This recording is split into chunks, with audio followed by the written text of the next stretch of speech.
Hi, Debbie. Hi. All right. You So know, let's get back to the question. I The real see question. I see the people like, let's say, actually most, I'm going to think most Muslim Arabs. I don't know that for a fact, but I do have, you know, whether in Karachi or in Jeddah or certainly in Cairo and in the Palestinian world, they're fed anti-Semitism from childhood, literally. And that's a very diehard, it's anti-Semitism, but it's such a natural thing. It's like people don't like bugs.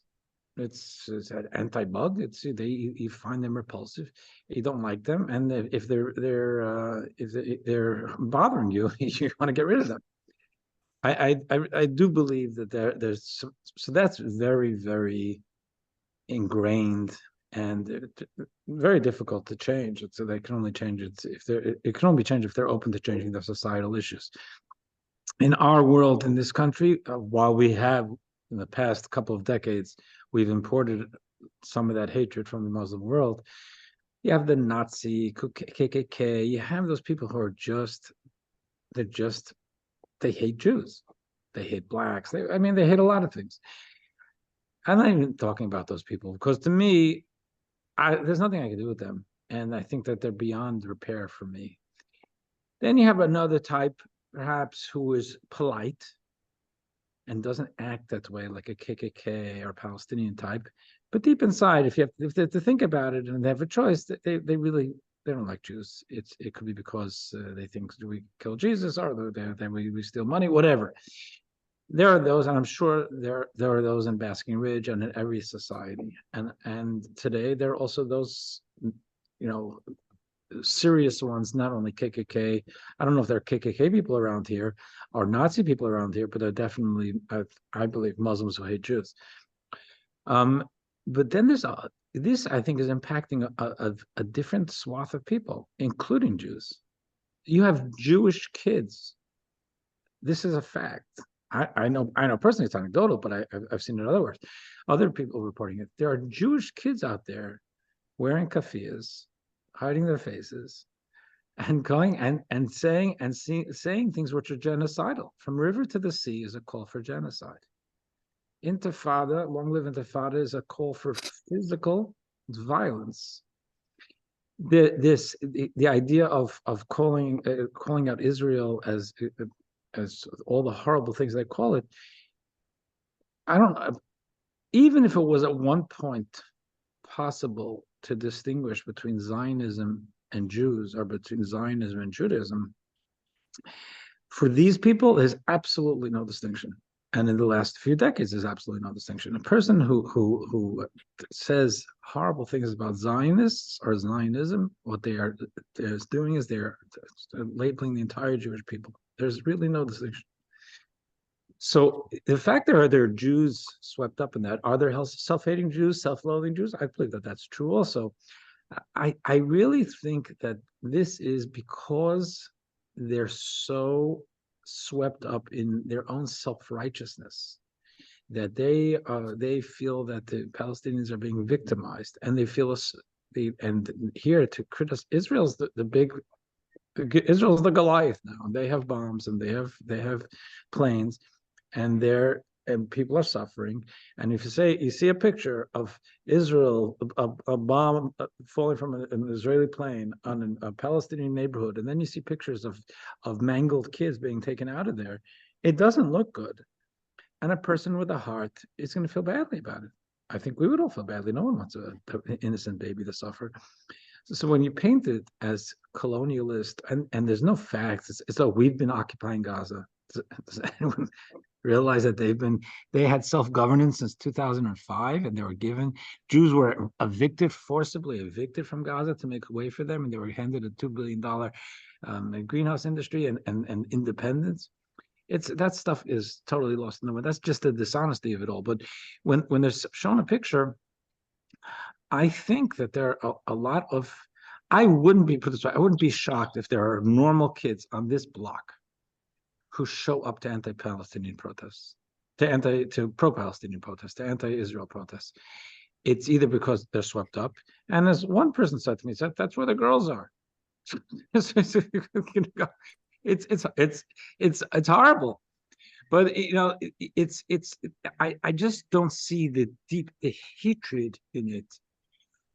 In those people, it may be evolving into that. I think we have a real problem.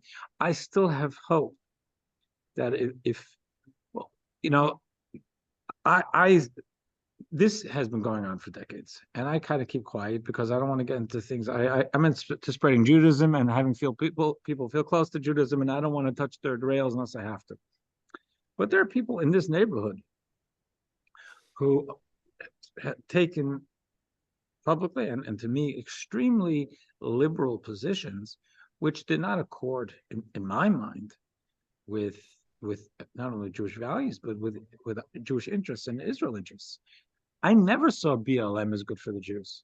I want to help blacks, of course I do, and I want to make sure that they have their rightful place in society. BLM I always saw as hateful towards Jews, just from the things that went on. And as a that's just an example. So a lot of these things are it's counterculture, anti-establishment, but it's not good for the Jews either. And those are people who were, I just avoided or heard about something. There are people around here who had a tremendous wake-up call with this, with October 7th, and are honest enough that I know, at least I'm just anecdotal, I know are honest enough to say, this is crazy. This is, where the friends I was marching with for BLM and for trans rights and all of that, and now they're not here with me anymore. They're Jews. They feel alone. They didn't become anti-Israel. They recognized that people they thought were their friends, I don't know if they hate Jews, but they love themselves and their perception of righteousness more than they care about Jews or Israel. So for some people, it's a wake-up call. Some people get sucked in. There are Jewish families here where the teenagers are talking about Zion Nazis. I mean, it's very painful. It's very, very hard, but we created it. Yolanda, you're talking about a Rutgers. It's every before you got on. It's across, I don't know, every university. It's across universities. I hear about from the Chabad guys. I've been hearing about it for a long time. It's some of the professors. It's the Palestinian, the Arab, this Islamist, anti-Jewish and anti-Israel stream were brilliant in insinuating themselves into the social justice movement and say that we're brown, so they become part of that. This has nothing to do with any racism. There's nothing to do with any racism. But it becomes that also. It's the bombing of Palestinians is by white Israelis against brown Palestinians. That's nuts. But it fits the narrative. So it's very disturbing. I feel actually a little liberated that I can talk about it now more openly because I've been feeling this for a long time. But now, unfortunately, we saw it. And I think that Jews in this country have to make have the choices to make. They don't want to be, they may have to stand together with some people they don't want to stand together with because those are the only people willing to stand with them. There are people, the evangelist Christians, I was always happy they were supporting Israel. But for 30 years, a lot of people I know they wouldn't do, even if they're pro-Israel, stay away, they're poisoned. I'm not hearing that anymore, at least from some people. Say, something? Anybody will help us. Don't try to convert me. Don't try to convert me, but I'll take help where I can get it. I'm sorry. Mm-hmm. Rachel has never experienced anti-Semitism before this. And just watching those videos, they're the same Palestinians that were committed the crimes recorded. She's totally devastated. But it's like Roberta was saying before. You used one word, I can't remember what it was, but I was thinking that to me there's such an irrationality going on. People who are out there campaigning, correctly so, for respect for women, and making an impact, and now what happened October 7th, which is undeniable, they videoed it, and they're going to keep quiet about it. First of all, these people, to me, they have not a scintilla of any credibility to talk further about this, because it's clear it's not about women, it's about their agenda. But it's so irrational. And will one day some people look and see that video? I'd like to show that video right here of the 45-minute video that everyone can't stand seeing and can't unsee. And I don't want to see something that I can't unsee. But it's time to shock people a little bit of what these people did: savage, cruel, sadistic things. And then to go out and say, "Long live the Intifada," to carry PLO's Palestinian signs, it's ludicrous. It's irrational. If they hate, let they hate. Are all those people haters? I hope not, and I hope some of them have a wake up moment, because what's going on now is just it's so upside down. It's like I was mentioning Shul. Isaiah said, though, that he called society at his time. He said they call light darkness and darkness light. That the world is just it's turned righteousness on its head. And I don't think it's ever been. Thank God those guys wore GoPros. Thank God they wore GoPros. I don't know what I can imagine what their calculation was. They themselves gave recorded evidence for us. For some people, it's not enough. Those people are gone. They're off the table. I'm not going to sit with them in a conversation. If they don't believe anyone who doesn't believe those videos, they're brainwashed. But I think some people would, if they're sat down, explain, say, open your mind and look at this and see who you're partnering with. Yeah, maybe I'm naive. Maybe I really mean that. Not just saying it. After everything is said and done, some people that I thought I knew, apparently I didn't know so well.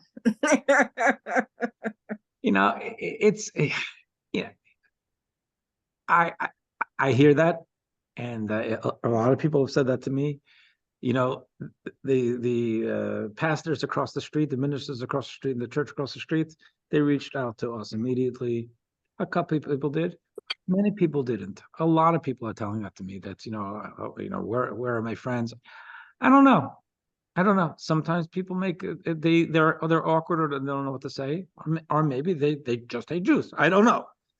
But I'm not going to write off everybody who didn't. I know in my experience, I walk around, my Judaism is clearly on my sleeve. Actually, no one said anything negative to me since October 7th.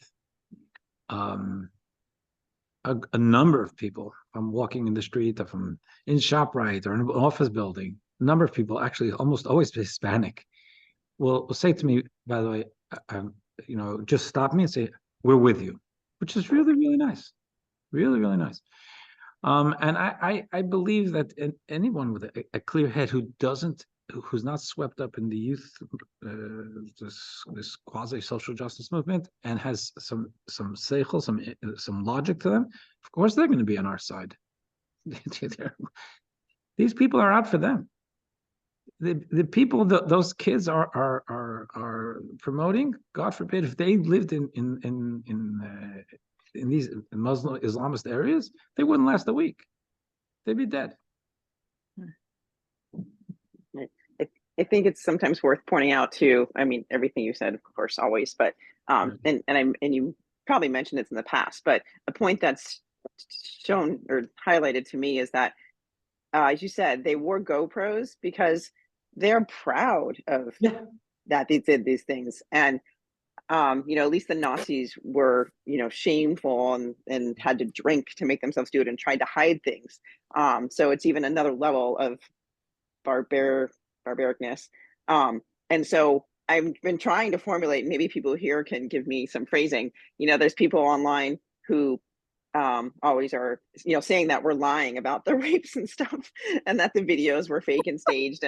And so I want to kind of flip that on them somehow, because that means that they're like saying that their comrades in Palestine were lying to them because they're the ones that took the video. But I don't know how to phrase it yet. No, I mean, I'm not going to convince anyone, but I just kind of want to have a meme. It's like when they say, like it's like we always used to say, it's insulting how they pretend that like Palestinians need to be on welfare or UN money forever, as if they aren't people who could ever hold a job. That's insulting, right? Right. And so like I haven't quite thought of the wording yet, but if keep in the back of your mind if you think of something, because Let me know if you a come up lot with of people something saying good. you're lying and there are no rapes, Israel made this up, and I as know, they choose to attack. I'm like, I think they would deny that the guys wore GoPros, but Mhm. clearly somebody was proud of it. I've heard that what the interrogation of the ones that they caught, that they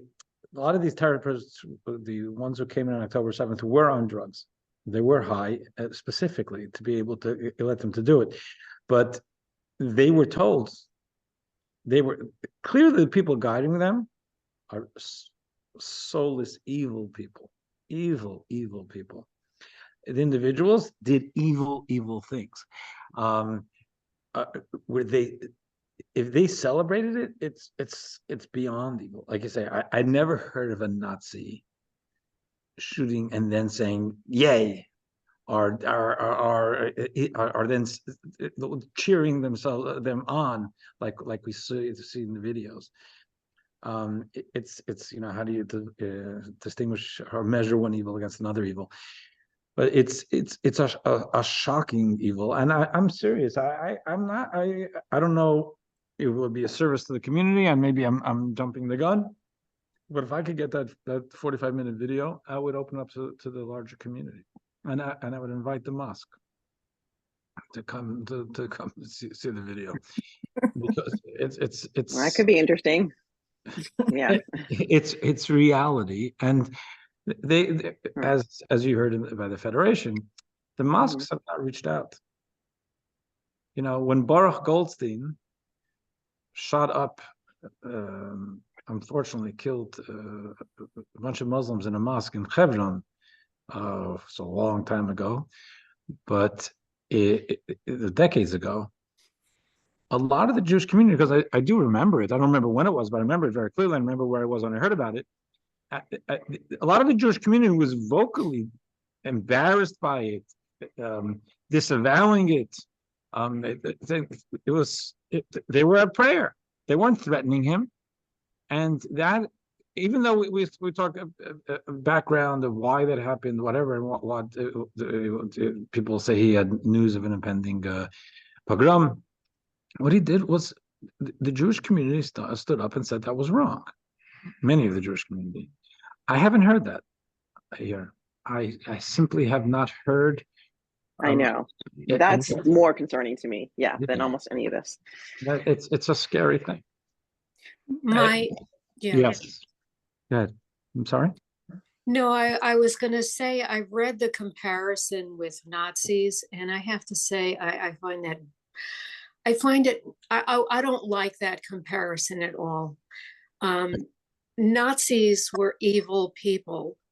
To somehow present Nazis as being less evil Okay. is still not a healthy comparison. I've read people who've written about how Nazis had to go get drunk and they had rotated.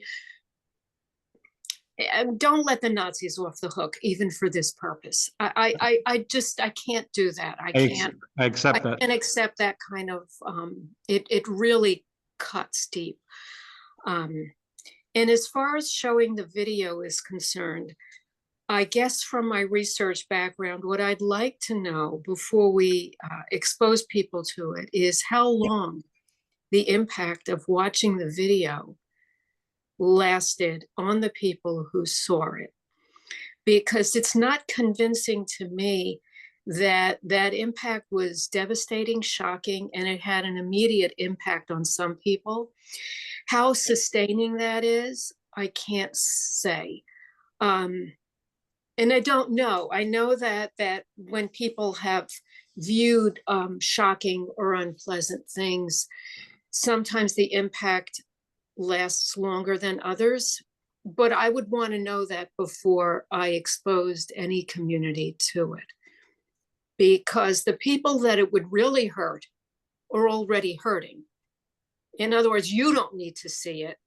Right. I don't, you know what I'm Yeah. saying? In other Yeah, words, it's I got that. possible.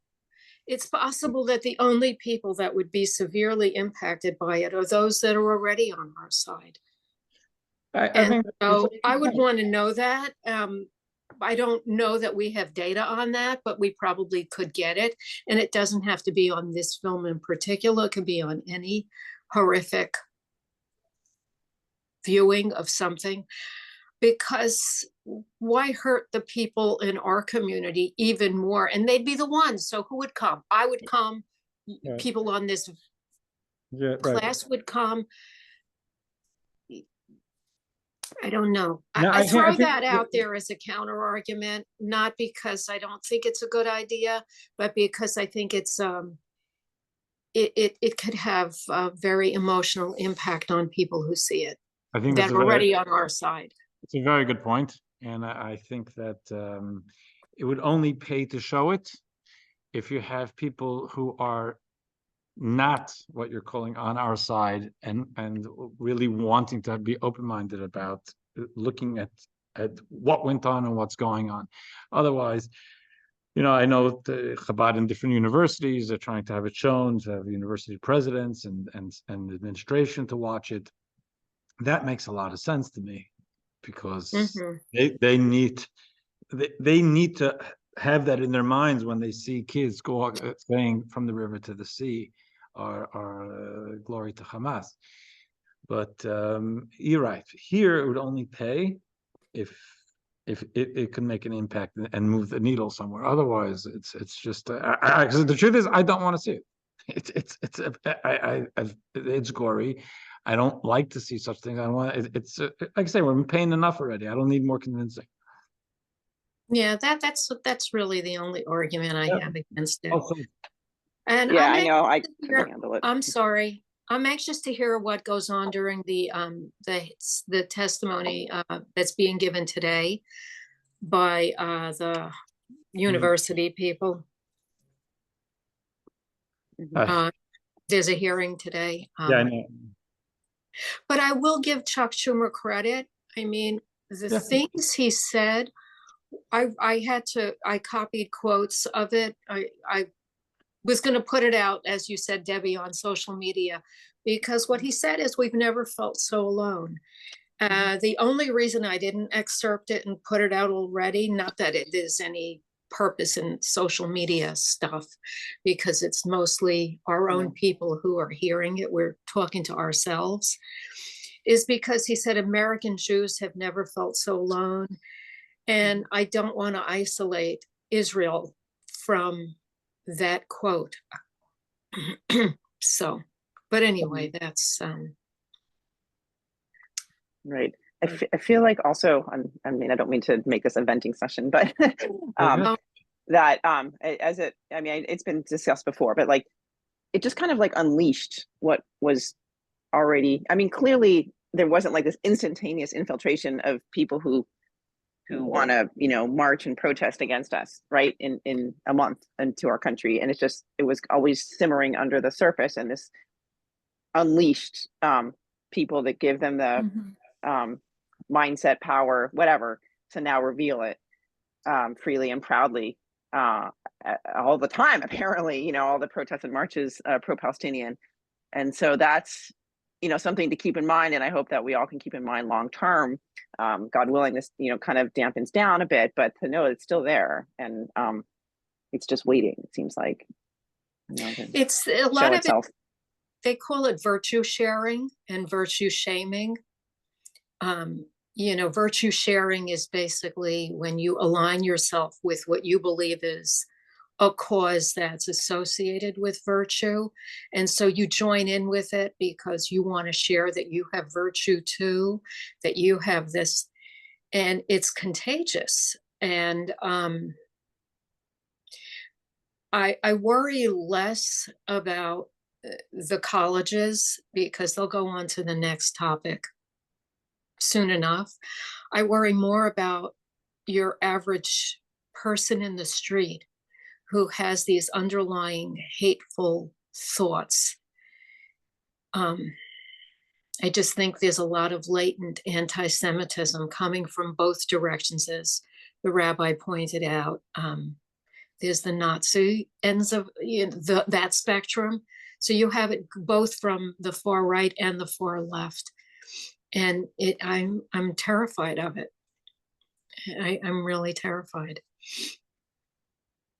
So I appreciate. Yeah, the more general aspect is worrisome. I know you shared the university issues are not as perhaps worrisome as the press makes it out to be. But I will say I don't think they move on to the next topic. There was pro-Palestinian stuff when I was there in 1992. Yeah. I remember being shocked then. So it's not, that part's not moving on. It will still be there, but whether it's a day-to-day concern is, I agree with you that it's not. Yeah, I think you're right. Sure. Yeah. I totally a good point. Yeah. Mm-hmm. Yeah, I mean, it's terrific. So I don't, the thing I find most frustrating for myself is, so what do we do? I mean, I kept asking Rabbi Wolf, what can we do? What, aside from displaying our Jewishness? Okay, so we wear a Jewish store, people know we're Jewish. And yeah, I've had people at the food bank that I work at, they have some evangelical people. Actually, they have some people from the church across the street from you, Rabbi. Yeah. And they've expressed support, like we're with you, in the way. Yeah, because but what do we do? What is it that the average one of us? I mean, you have a higher profile, obviously you have, but what do we do? What can we do? I mean, so we say to Helen, we do those things, but what do we do? Well, aside from calling our government people to, yeah. Absolutely. But what else? What do we do? Yeah, I think, first of all, like you said, what are you saying? The Tillim or whatever it may be, shedding light, mitzvahs and prayer in our own light. We believe that there is this global balance of darkness and light, so to speak, and everything we do to shed light, it tempers the darkness and sucks some of the light out of it. That's one thing. But on the more, that's more, I believe it has practical impact. Really, it's fundamentally a little bit more spiritual and ethereal. On the ground, we have to open our mouths. Politicians make decisions that impact Israel and impact us. Politicians are politicians. They need to know where we stand. One of the reasons, the fact is, with Biden, President Biden, from what I see, what he has done pro-Israel only hurt him politically. Mm-hmm. Yes, so I appreciate that in him, because he went against his extreme base, which I think he's been listening to for many years, the past couple of years, and here he showed more himself that he's not an extremist when it comes to Israel and he wants Israel to do well. He's fighting against his own people. He's fighting against his own State Department. His own advisors, people who I from the side feel he has been listening to for the past few years. He's saying, no, that's not the way I'm going to go. I want to take care of Israel. But there's only so far he can go. And there's only so far he will go. They're already saying, I mean, if the State Department spokesman is saying that, as a fact that too many civilians died in the first bombings, pre ceasefire, that's an indictment of Israel. I get it. He has to say it. It's political, but that means that he's hearing those voices. That from what I hear, and I'm not a social media user much at all, but what I'm hearing is that they do this very well. They are that wing, the Palestinian wing, whatever you want to call it, is bombarding the politicians and saying things which are, so they're saying, okay, these are my people. I want their votes. I need their support. So the Jews don't like me. They'll live with it. I believe that's how President Obama went through with the Iran deal, because I don't think he hates Israel, but he figured he's hearing from his Jewish advisors that Don't worry about it. It's only the radical right-wing Jews who are going to have a problem. So he did a deal that is not good for, I don't think it's good for the United States, definitely not good for Israel. So we do have, we're all part of a body politic, and every voice is important, and we have to make our voices heard. The politicians, which feels shallow, but we've got to do it. But also we all have a sphere of influence. And when things come out, I mean, just to be able to talk to someone rationally, not to argue with them, say, look what happened. Look what happened to women, to children, this savagery, the cruelty. How does that sit with you? And to say, contextualize it, just talk about that. Who would do something like that? What kind of a human being can do that, to walk in and shoot a child in front of the parent, or a parent in front of the child? Who does that? So it's will we change people's minds? I mean, you'll know pretty quickly if there's someone who's it's not worth sharing a word with someone who's totally closed. Someone is set in their anti-Semitism, I wouldn't waste time with them. But I really believe there are enough people who need to hear and to understand. And right now they're hearing about Israel bombarding civilians. That is consistent. It's up to us to try to keep the image and the memory of what happened October 7th very fresh in people's minds, because that is what's driving everything. This is not about hurting innocent Palestinians. It's about destroying evil called Hamas. And if 80% of Palestinians voted for Hamas, that doesn't make them liable to the death penalty, but they created a situation. And hostages. And the hostages also. Now, did they all take hostages? They didn't. They weren't all part of the hostage taking, but it's. I mean, in terms of justification for the continued attack. Sorry, go on. Oh, for the attack? Oh, for sure. Right. I don't know if we could end up, God forbid, killing them with the attack. Also, we have to destroy Hamas to the extent it's possible. I'm not sure it's possible, because Hamas it's in a lot of people's hearts. I really believe that. And we don't want to destroy the whole Palestinian people, even if we did. There are other people. This hatred, this Islamist hatred, is not peculiar to Palestinians. I'm quite confident of that. So it became more of an Islamist thing, and that means it's here in Basking Ridge, it's here in New Jersey, it's everywhere, because we have that element, and we have to be. They will. By virtue of birth rate, they will eclipse the Jewish community as a voting bloc quicker than's comfortable. So we have to really do whatever we can to hold on to this, because the stronger that bloc gets. I mean, right now, can you imagine members of Congress? If I would have told you this 25 years ago, it's crazy. We had wacky people. But members of Congress so openly pro-Islamist and anti-Semitic, anti-Jew, anti-Israel. We're not, that number of the Islamist members representatives in government is not going to go down. I don't think. I think it's going to go up, unfortunately, just because the voters goes up. So.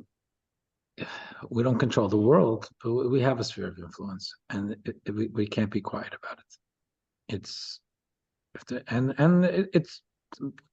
hold a mirror up to people. This is who you're supporting. Have you been in contact with Cory Booker? I know that you have a personal relationship with him. I have a personal relationship with him, really, since the Iran deal. I certainly, if I saw him, I'd say hello. But I've been I have to admit that I've been very disappointed in how he dealt with the Iran deal. I know that he felt it was bad. I know that he saw it. Cory Booker is a very smart guy. Cory Booker is a very good friend of the Jewish people. Cory Booker was against that deal. I know he was against that deal. He went for the deal because his arm was twisted, and he made a political decision. And and I think the Jewish community has let him know that that's how they feel. He was very into the Jewish, embedded in the Jewish community. He had a lot of support from the Jewish community, and a lot of people let him know. My father sent him an email like, "What happened to my Corey?" Because it was disappointing. If I thought there was something that could help now, I would do it. But I guess I lost my faith in him to some extent, and I'm not sure what I could do. I mean, actually, Bob Menendez was even more pro-Israel than Corey. I mean, he was unbelievable.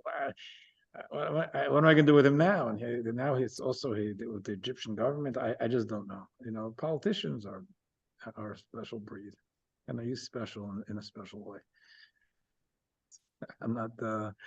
But Bob Menendez, I know Bob Menendez. I thought he was great. I thought he, you know, but that's history. Anyway, maybe we can get some of this study in also. Even though I'm totally fine with these conversations, but we had one thing we needed to finish off on page 149. Because we're about to get into some more some mitzvahs which are much more about human life and treating each other. I mean, it's actually very interesting stuff we're going to be going into. I don't think we're going to get there today, but let me just get this off. I'm sorry. Okay.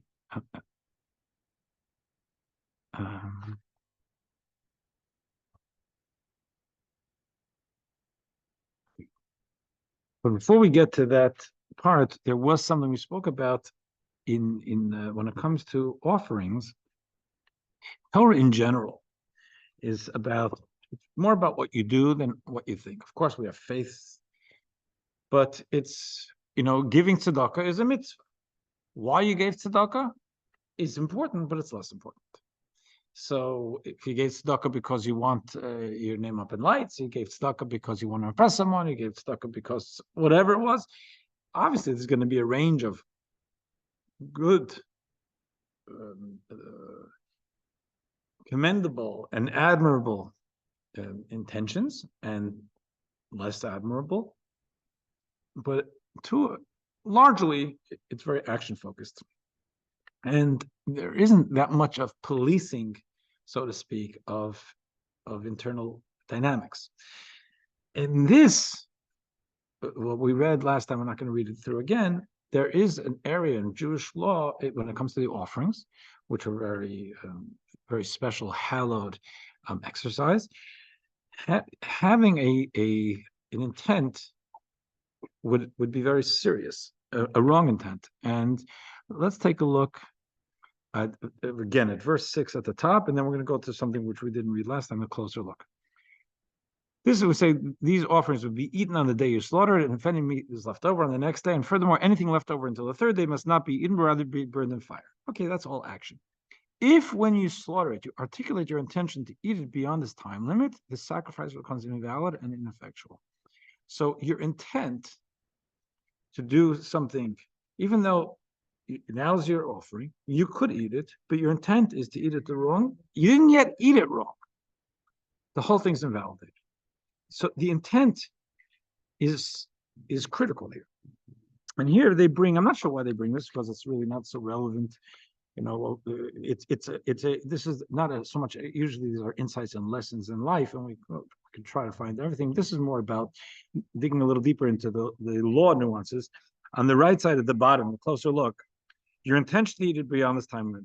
According to the oral tradition, the list of acts that disqualify a sacrifice that is offered up where this articulated intention includes, in other words, there are other offerings disqualified by such intention. Besides slaughtering, there is receiving the animal's blood in the designated vessel, transporting the blood to the altar, 150 on the left side, applying the blood to the altar. Disqualifying intentions also include, besides eating the flesh beyond the prescribed time period, applying his blood to the altar beyond the prescribed time period, burning up his fat portions beyond the prescribed time period.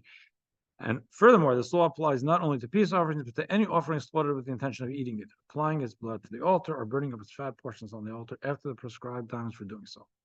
Sacrifices of fowl can be invalidated this way when they are killed and when their blood is squeezed onto the altar. Similarly, grain offerings can be disqualified by articulating the intention to eat them or offer them up after the prescribed times, when the memorial portions are removed, when the portion is placed in its designated vessel, when the portion is transported to the altar, and when it is burned with fire.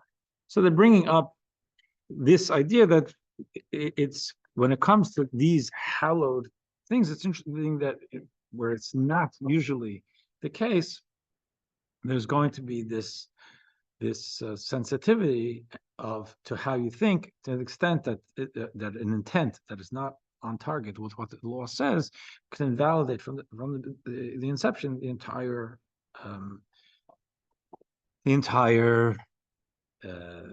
exercise. So I think to some extent that's what leads us into the next piece, which is about caring for the poor. And caring for the poor also, there is some element where it's not policed, to use that word, or legislated, like it is with regard to the offerings. But the Torah wants to warn us about having designs, scheming in a way that on the human level no one's going to see or be able to there's always plausible deniability, but recognizing that God knows what's going on. So let's take a look at verse 9. Verse 9, it says fallen gleanings. Remember, the Torah is talking to people who are living in an agricultural society. It says, when you reap the harvest of your land, you must not fully reap the last corner of your field that you reap. Rather, you must leave some of it uncut. Nor may you gather the 1 or 2 ear gleanings of your harvest that fall from your hand while you're reaping your field. If 3 or more ears fall from your hand, however, you may pick them up. So this was an agricultural society, and if anyone who had a field, and when they're going to harvest the field, and that's payday, and it's a joyous time, and we celebrate that on Sukkot, sometimes somewhat Shavuos, and then on Sukkot when the ingathering of the crops. There was food there also for the poor. First of all, they had to give the public servants, the Kohen and the Levi, and then there was for the poor. The person would have to give away probably somewhere around 20% of their earnings to the community. And one thing was specifically for the poor was that they kept the corner of their fields had to be left uncut. Now, how big is the corner? The Torah doesn't tell us. What the Talmud tells us, that at least 1/60th, which is like, I guess, 1.6, 1.7%. The advice is that it should be 2% of the larger field, whether or the yield really than the field. That there's debate about that, but it's not just about the ground; it's about the yield for the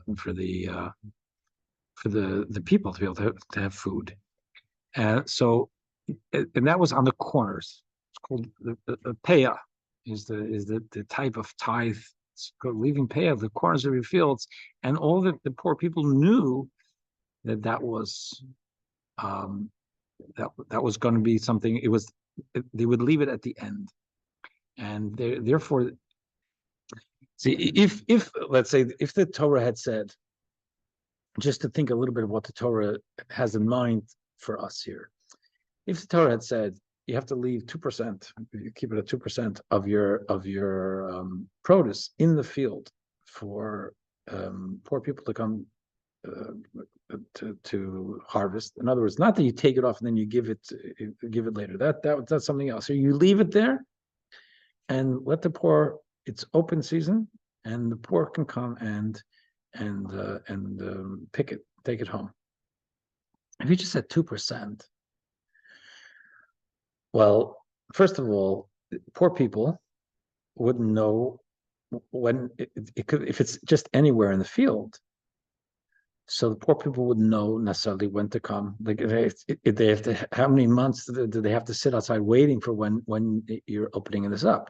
So theoretically, if I have to leave 2%, allow poor people to pick 2% of my field, what I can do is I have some cousins, and I have some friends who qualify, and I tell them, come on Sunday and go in that section. I measured out 2% and take what you got, what you want. That's not what it was meant to be. It wasn't meant to only feed your friend poor. It was meant to be open to societal poor. So it didn't want it to leave it just at 2% anywhere, or 2% any time in the harvest. It's towards the end of the harvest. So if harvest season starts now, and a poor person in town understands that they know that for them to get to the end, it's going to be at least 3-4 weeks, then maybe they'll check every week to see where it's up to, but they know they have time. And they know that as they get there, they're waiting. So while this householders, this field owners, friends and family are welcome to come if they indeed qualify, it's public, that everyone can go. So which is the intent of this. And here also, again, the Torah is guarding against like manipulative intent, where we're going to do an end run around the Torah's intent. The Torah's hope to make this publicly available, and just try to make it a little bit more self-serving. So one of the things, a corner.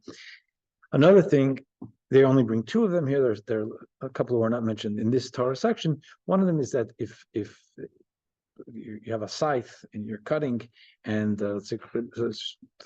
ears of corn, and you cut them and then you put them into a bushel. So 1 or 2 full, let them stay on the ground, and poor people will be around during that time to see if they can get that 2. Leave it for the poor. If it's more than 2, then it's considered too much of a burden, because the stuff costs money. If the person can't give too much to charity because they have to take care of themselves. So then they don't have to do that. That's called, in Hebrew, that's called leket, is the name, the type of, yes, tithe or charity. In number 10, you must not glean the young grapes of your vineyard that grow on the part of the vine that not sufficiently developed to have its grapes hanging from either a stem or ancillary shoots. Nor may you collect the full and individual grapes of your vineyard. You must leave all of these required leavings for the poor and the convert, the latter because he has no land inheritance to farm. I am God, your God, who may be relied upon to punish you with death if you ignore these obligations. All these compulsory, we call them leavings, are exempt from tithes. Once they take it, they don't have to give their own tithes. And again, there are some more of them that are not mentioned here, but we're not going to get into it right now, because we'll stick with what the text here says. Let's go a little further. Social behavior. You must not steal money or property. In the 10 Commandments, which we read in the prior book of the Torah, when it says do not steal, it means do not kidnap. It's stealing of human beings. That is what God forbade at Mount Sinai. Now he's talking about stealing of property. If you do, you may be tempted to deny your sin. Therefore, be aware that you must not falsely deny someone else's claim that you received an article from him on deposit as a loan, or that you received money from him in a business partnership. Here we're talking about deceit, not just pickpocketing someone or going online and stealing their money.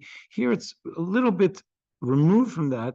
It's that they gave me something, and I say, no, you didn't give it to me. I don't know where it is. So it's theft, but not as direct a theft.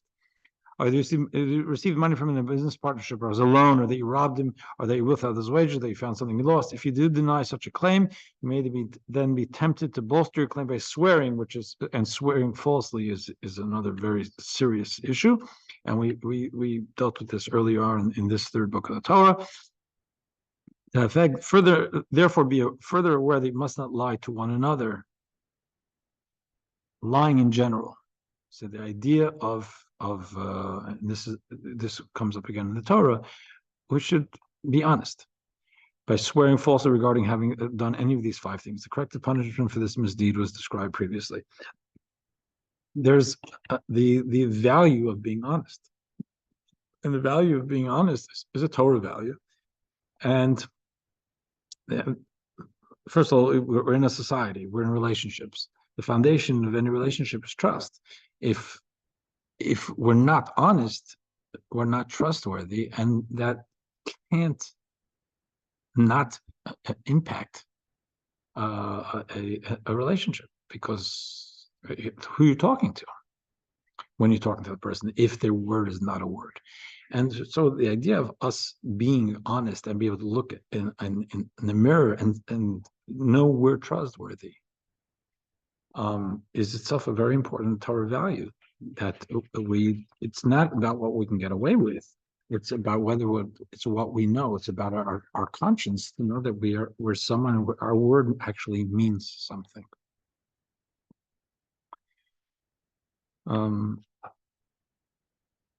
Second. Let's see. Let's see if we can get number 11 in. We'll try. It says you must not steal, all the way on the side of 149. As was seen above, we can elevate forbidden entities by studying their natures and implications vis-a-vis holiness, as detailed in the Torah. If I have a kosher tea here and I drink it, so I drink it and I have it with a blessing, and I use it, the strength to be able to do good things. What am I going to do with pig milk? Studying about it and staying away from it is the way I quote unquote elevate it. In addition, since as the Baal Shem Tov teaches, everything we see can teach us some lesson in better how to better fulfill our divine mission and spiritual potential, we can also elevate a forbidden character trait, 150, our action by learning from it. Thus, there was a great Chassidic Rebbe, Rabbi Zusha of Annapolis, Malki's great uncle, listed 7 traits of a thief that we should emulate. Imagine, if you look at a thief belongs in prison. Rabbi Zusha said he can learn from everybody, even from a thief. A thief works silently, modestly, and without fanfare. We should do the same. Number 2, a thief is prepared to face danger in order to carry out his mission. We should do the same. Number 3, he pays full attention even to the smallest detail. Number 4, he works hard. Number 5, he works quickly, not wasting any time. Number 6, he is confident and optimistic. And number 7, if he does not succeed the first time, he tries again and again. If we apply these traits to positive endeavors, we have not merely avoided stealing, but elevated its redeeming characteristics as well. So it's a Hasidic thought that it gets around.